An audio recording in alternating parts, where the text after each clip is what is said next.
Whisky की बोतल भेजो।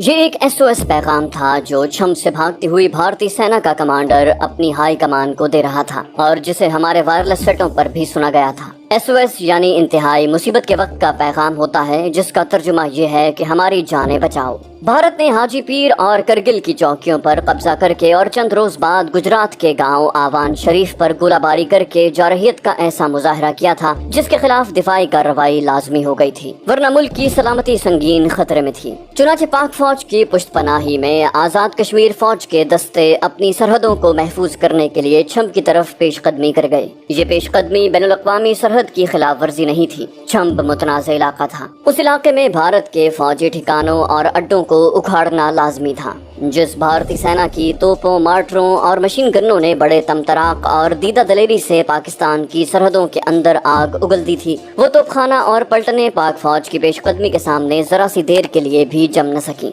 पाक फौज ने चंद घंटों में भारतीयों के लोहे और सीमेंट के बंकरों को रौंद डाला। भारतीय 15 फ्रांसीसी टैंक, 13 तोपें, असलहा, बारूद और जंगी साजो सामान का बेअंदाजा जखीरा पीछे छोड़कर उजलत से पसपा हो गए। पाक फौज की मैयत में आजाद कश्मीर फौज बढ़ती चली जा रही थी और भारतीय फौज के कहीं भी पांव नहीं जम रहे थे। पाक फौज की जवाबी जरब को तो अभी सिर्फ 6 घंटे ही गुजरे थे, लेकिन भारतीयों के हौसले इन 6 ही घंटों में दम तोड़ गए। उन्हें तो अब अखनूर में भी कदम जमाना मुहाल नजर आ रहा था। भागते हुए लश्कर को जरा सा संभाला देने के लिए भारतीय कमांडर इंडियन एयर फोर्स से फजाई मदद मांग रहा था और खुफिया जबान में वायरलेस पर वावेला कर रहा था, विस्की की बोतल भेजो। और भारत के किसी हवाई अड्डे से विस्की की बोतल आ रही थी। इधर इत्तला मिली कि इंडियन एयर फोर्स के चंद कैमरा और वैम्पायर लड़ाका तैयारे शकरगढ़ के ऊपर से गुजर आए हैं और छम सेक्टर की तरफ उड़े जा रहे हैं। पाक फजाइया के हवाबाजों को जब से इत्तला मिली थी कि पाक फौज छम के इलाके में पेशकदमी कर गई है,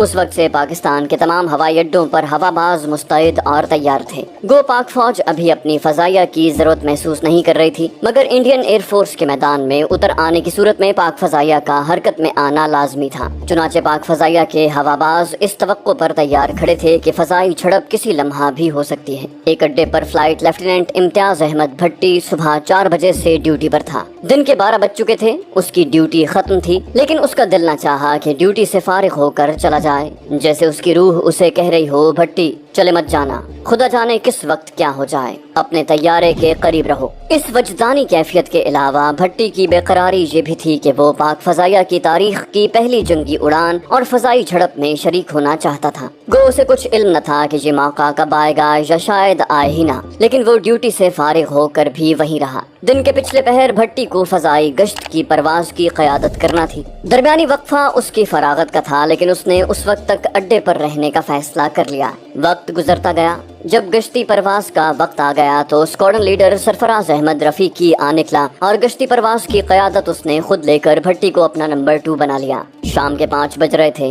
दोनों हवाबाजों के सेबर तैयारे फजा में बुलंद हुए और गुजरात की समत नजरों से ओझल हो गए। इब्तिदाई हिदायत के मुताबिक उन्हें सिर्फ गश्ती परवाज करना थी। गुजरात के इलाके पर उड़ते उन्हें सिर्फ 10 मिनट ही गुजरे होंगे कि उन्हें अपने वायरलेस सेटों पर जमीनी कंट्रोल की आवाज सुनाई दी। Enemy aircraft strafing our troops engage. दुश्मन के तैयारे हमारी फौज पर फायरिंग कर रहे हैं, मुकाबला करो। यही वो विस्की की बोतल थी जिसके लिए भारत की पसपा होती बर्री फौज का कमांडर वावेला कर रहा था। उसे विस्की की बोतल मिल गई थी। इधर रफीकी और भट्टी अपने कंट्रोलर की हिदायत पर तारीख पाकिस्तान के पहले फजाई मार्के के लिए तैयार हो गए। उन्होंने विस्की की बोतल को चकनाचूर करने के लिए तैयारों का रुख छम की तरफ कर लिया। फ्लाइट लेफ्टिनेंट इम्तियाज अहमद भट्टी सुनाते हैं, हम पाक फजाइया का पहला और हकीकी मार्का लड़ने जा रहे थे। हम दोनों पर हैजानी कैफियत तारी हो गई। हम हर तरह से तैयार और लैस थे। बरसों की ट्रेनिंग ने हम में कोई कमी तो रहने न दी थी, लेकिन इतनी बात जरूर है कि आने वाले अनजाने लम्हों का अनजाना सा खौफ दिल पर मुसल्लत होने लगा। ऐसा खौफ तो इंसानी जहन में मौजूद रहता है। ये खौफ ऐसे मुस्तकबिल का होता है जिसके मुताल्लिक कुछ इल्म न हो कि वो कैसा होगा। हम भी आखिर इंसान थे। मुझ में बेकरारी सी पैदा हो गई और मैं उस शय को देखने के लिए बेताब होने लगा जिसका मैं खौफ महसूस कर रहा था। साथ ही ये तजस्सुस भी पैदा हुआ कि देख तो लूं ऐसे खौफ और खतरे के आमने सामने आकर मेरा रद्द अमल क्या होगा।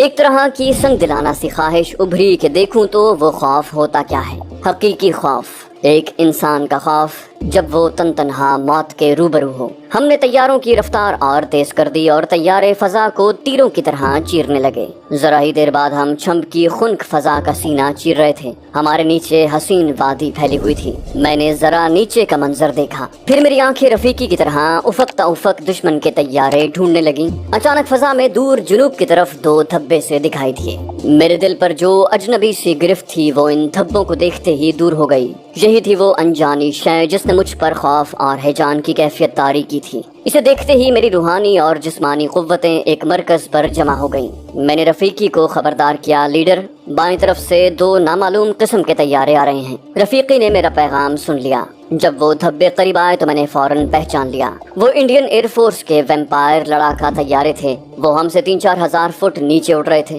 ہم نے تیل کی فالتو ٹینکیاں گرا دیں اور طیاروں کو دشمن پر جھپٹنے کے لیے غوطے میں ڈال دیا۔ میں نمبر 2 کے فرائض کے مطابق اپنے لیڈر رفیقی کو عقب سے محفوظ رکھنے کے لیے اس کے پیچھے ہو گیا۔ مان دشمن کے 2 کیمبرا طیارے 5-6 ہزار فٹ دور بائیں جانب سے مجھے اپنی طرف اڑتے دکھائی دیے۔ میں نے لیڈر کو ان کے متعلق بھی اطلاع دے کر اس سے اجازت مانگنا چاہی کہ میں ان دونوں کو سنبھال لوں، لیکن مجھے بولنے کا موقع ہی نہ ملا، نہ اجازت لینے کی ضرورت محسوس ہوئی، کیونکہ میں نے 2 اور ویمپائر طیارے رفیقی پر جھپٹتے دیکھے۔ انڈین ایئر فورس دل کھول کر فضائی قوت کا مظاہرہ کر رہی تھی۔ آسمان کیمبرا اور ویمپائر طیاروں سے بھرتا جا رہا تھا۔ مجھے اتنی سی جھنجھلاہٹ ضرور ہوئی کہ ہم 2 تھے اور وہ 6۔ تعداد کے علاوہ دشمن کے طیارے ہمارے طیاروں سے برتر، جدید تر اور تیز تر تھے، اور ان کا اسلحہ بھی زیادہ مار کرنے والا تھا، لیکن یہ سوچنے کا وقت نہیں تھا۔ دشمن کی برتری کا مطلب یہ نہیں تھا کہ ہم میدان چھوڑ کر بھاگ جاتے۔ 2 طیارے میرے لیڈر پر جھپٹ رہے تھے۔ میں نے لیڈر کو بتائے بغیر اپنی پوزیشن بدل لی اور جھپٹ کر ان 2 طیاروں کے عقب میں ہو گیا۔ اتنے میں رفیقی نے دشمن کے 2 طیاروں میں سے ایک کو شست میں لے لیا تھا۔ اس نے مشین گنوں کی مختصر سی بوچھاڑ ماری جو ٹھکانے پر لگی۔ دشمن کے طیارے سے شرارے چمکے اور رفیقی نے انڈین ایئر فورس کے ساتھ پاک فضائیہ کا حساب کھول لیا۔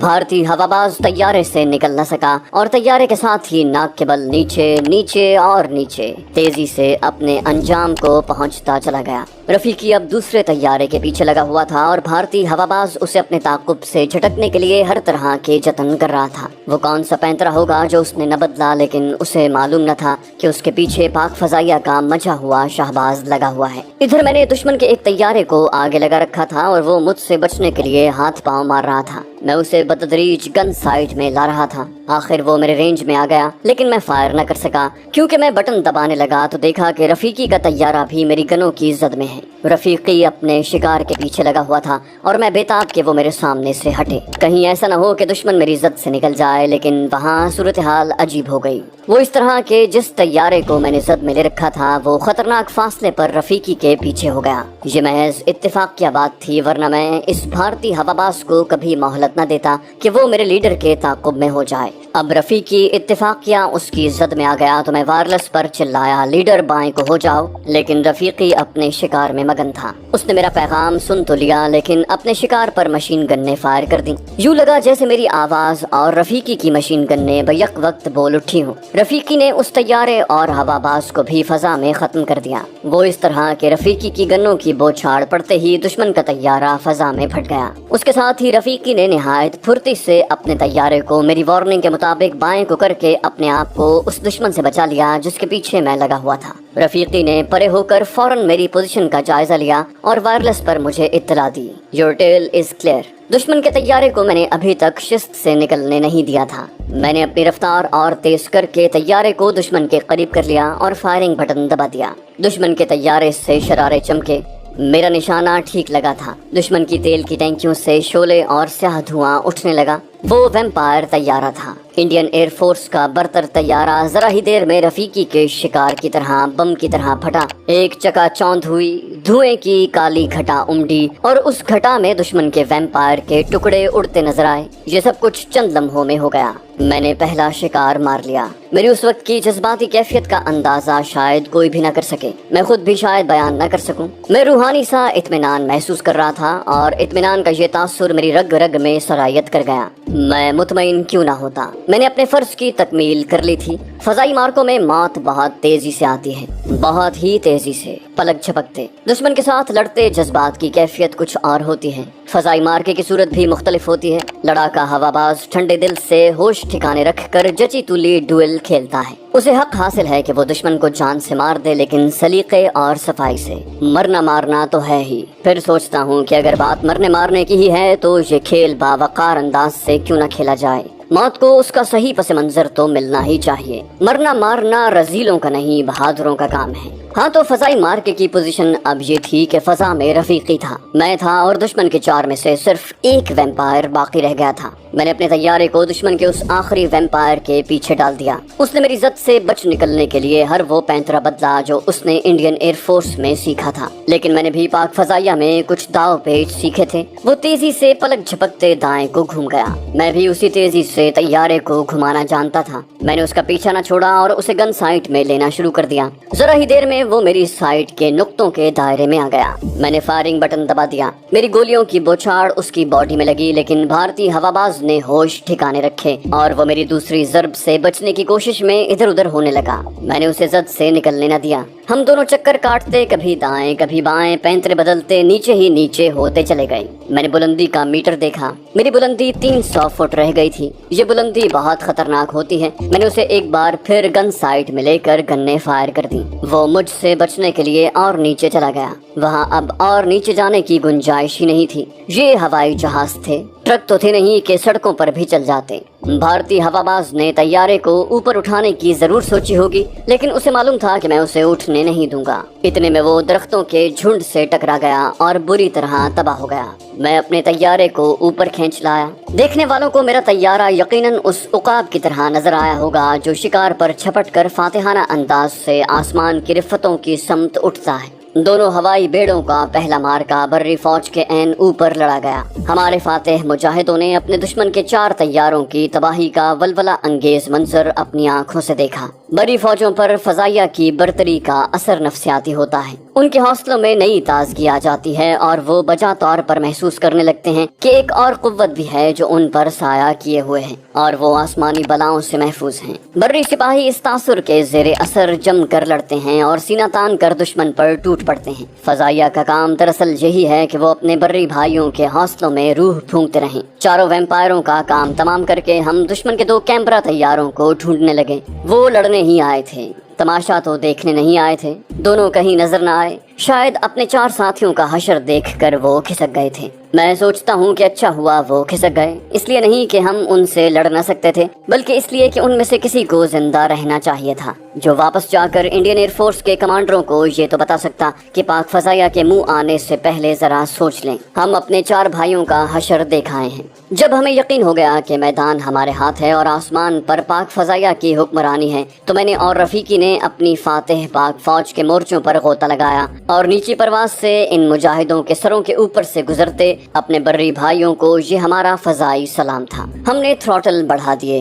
गोते से उठे और अपने अड्डे का रुख कर लिया। जब हम उतरे तो हमारे commander in chief air marshal Noor Khan हमारे मुंतजर थे। वो बेचैन से नजर आ रहे थे। हमने उन्हें मुफस्सल रिपोर्ट दी तो उन्होंने दिल की गहराइयों से हमें मुबारकबाद दी। हम दोनों ने पहली ही फजाई झड़प में दुश्मन के 4 वैम्पायर तैयारे मार गिराए जो हमारे सेबर तैयारों से बहुत बरतर थे। पाक फजाइया की ट्रेनिंग को देखते हुए ये कामयाबी गैर मुतवक्के नहीं थी, लेकिन ये हमारी पहली कामयाबी थी जिसने हमारे जज्बात और एहसासात में अफरा तफरी मचा रखी थी। गाहे हमें अपनी कामयाबी पर हैरत सी भी होने लगती। हो सकता है इसमें किस्मत और तकदीर का भी हाथ हो, लेकिन जंगी तरबियत में हमने जो कमाल पैदा कर रखा था ये उसका करिश्मा था। ये फजाई मार्का 2 और 6 का था और घुमसान का मार्का था, लेकिन मैंने और रफीकी ने एक दूसरे से राब्ता न टूटने दिया, ना एक दूसरे से बेखबर हुए। हद ये कि हम एक दूसरे को अकब से कवर भी करते रहे। स्क्वाड्रन लीडर रफीकी 2 बार मेरे फायर की जद में ऐसे वक्त आए जब मैं दुश्मन के तैयारे को गन साइट में लेकर फायर करने ही लगा था। वो ऐसा लम्हा होता है कि हवाबाज शायद खुदा की आवाज पर भी ध्यान न दे,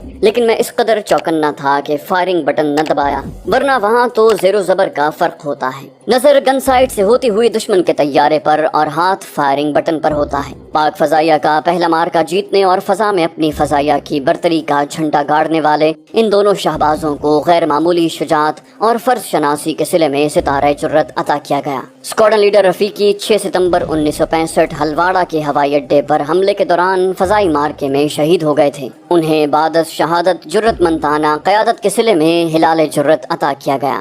فلائٹ لیفٹیننٹ امتیاز احمد بھٹی نے جنگ کے دوران فیروز پور کے قریب 2 فضائی جھڑپوں میں دشمن کا ایک نیٹ طیارہ مار گرایا تھا اور 2 کو بیکار کر دیا تھا۔